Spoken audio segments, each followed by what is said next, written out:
estamos nos autodestruindo. Eu falo por experiência própria.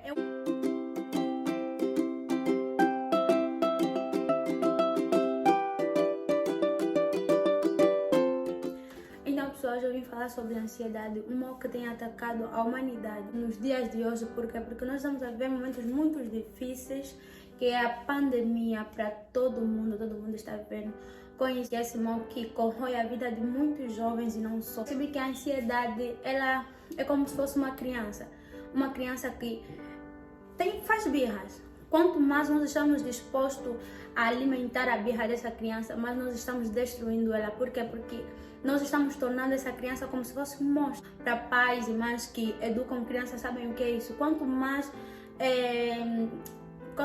mimo, né? Quanto mais nos entregamos a obedecer aquilo que a criança quer.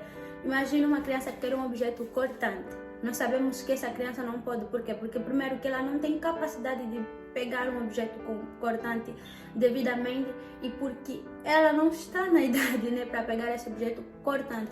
E a ansiedade muitas vezes é isso. Por quê? Porque nós queremos algo que ainda não é o momento. Nós não queremos entender que ainda não é o momento e queremos às vezes acelerar coisas. E o que a Bíblia vai nos dizer sobre a ansiedade?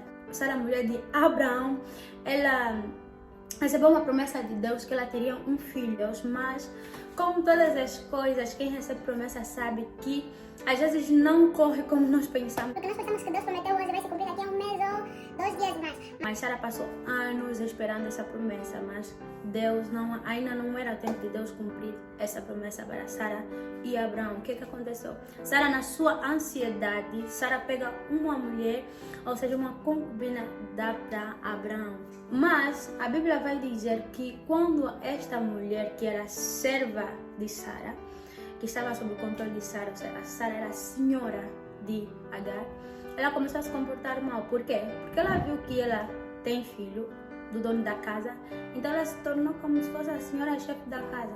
E não só, o seu filho também tinha um comportamento não digno diante dos olhos de Sara. A Bíblia vai dizer que na casa de Sara já não tinha paz. Abraão provavelmente estava muito triste, porque a casa de Abraão, que era um lar, não existia paz, existia intrigas, existia disputas das mulheres. Então Sara, frustrada, manda Agar ir embora. E o filho que ela tanto queria na ansiedade se tornou como um filme de terror, se tornou como algo que ela nunca quis. A ansiedade da Sara fez com que o sonho, ou seja, a promessa que ela tanto queria de Deus, né, que ainda não tinha se cumprido, mas segundo a força de Sara, né, não cumpriu-se a promessa, mas cumpriu-se a ansiedade da Sara e a resposta da ansiedade da Sara. Um filho que ela não desejaria e uma serva que não era de agrado de Sara. Então, o que Sara vai nos ensinar com a ansiedade dela? Que Deus prometeu, espere no Senhor. Deus prometeu, continue firme. A ansiedade não é algo para alimentar. A ansiedade não é algo para mimar. Eu falo porque eu já passei por ansiedade. Estou aqui para dizer para vocês. A ansiedade não é algo para mimar. A ansiedade não é algo para alimentar. Como é que nós alimentamos a ansiedade? Fazendo com que as coisas aconteçam no nosso tempo e não no tempo de Deus. Então, se você é uma das pessoas que está tendo esse problema de ansiedade, comece exercitando, não fazendo aquilo que o teu coração quer ou os caprichos que o teu coração quer, porque é uma forma de capricho nós nos alimentarmos isso que nós estamos a viver. Acabamos ficando estressados, acabamos ficando tristes, acabamos ficando vazios. Aquilo que nós queríamos recebemos no momento errado e de uma forma errada. E a palavra do Senhor, ela vai nos dizer, vai nos orientar.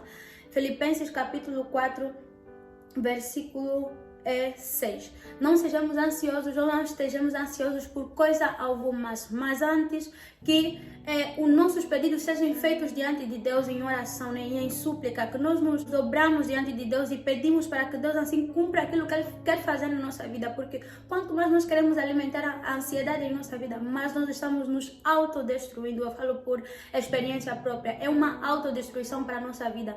Por quê? Porque nós estamos apressando aquilo que não seria no tempo que talvez nós não temos capacidade de receber. Então, esteja consciente. Uma das coisas que eu acho que eu percebi durante esse todo o tempo, quanto mais você está consciente daquilo que está se passando na tua vida, mais você tem possibilidade de alcançar a cura, mais você tem possibilidade de ser curada. Quando você está consciente que isso é algo que poderá me fazer mal, aí tem a possibilidade de alcançar a cura. Então, como é que eu percebi isso? Eu percebi que eu estava ficando ansiosa constantemente, e depois eu estava triste, e depois era uma preocupação, era um coração acelerado, era mão tremendo, sim. Por quê? Porque a ansiedade traz isso. Quanto mais nós queremos alimentar isso, mais nós ficamos doentes. E quando eu percebi isso, eu entrei diante de Deus, né, em oração, e eu disse, Senhor, isso não vem de ti, isso não vem do teu Espírito. E eu sei que isso não vem de direção de Deus para a minha vida. Eu sei que o Senhor não quer que eu me preocupe com nada, não quer que eu fique ansiosa. Então, Senhor, me cure agora. Peço perdão pelos meus erros, peço perdão por eu me apressar em ter algumas coisas, não no meu tempo, não no tempo de Deus, não no tempo de que Deus quer todas as coisas para a minha vida, porque eu sei que a vontade do Senhor ela é boa, perfeita e agradável para mim. E Deus ele nunca vai permitir que aconteça algo em minha vida que não é no tempo dele. Quando eu sei que quando não é no tempo de Deus é porque a coisa não está certa. Então eu percebi isso, eu entrei diante de Deus, eu pedi a cura. A palavra do Senhor ela vai nos dizer também que nós como servos do Senhor, como filhos do Senhor, precisamos saber algo. Se as aves elas não trabalham, não cegam, como diz as escrituras em Mateus, mas elas têm o que comer. E Deus diz assim que não ouve, né? Vê os lírios e esqueci a expressão, não ouve, nem Salomão não se vestiu como ele vai dizer, né? Não houve ninguém que se vestiu como ele, porque Deus cuida de nós, ele é um bom pai. Porventura você estaria pedindo pão a Deus e ele te daria pedra e peixe, e o Senhor te daria cobra. De modo nenhum. Ele diz assim, se ainda os vossos pais, que são maus, eles conseguem dar-vos boas coisas, imagina o vosso Pai Celestial. Então Deus está no controle de todas as coisas. Então aquieta o teu coração, convida o Espírito Santo a entrar na tua casa, e é isso. Beijinhos e tchau.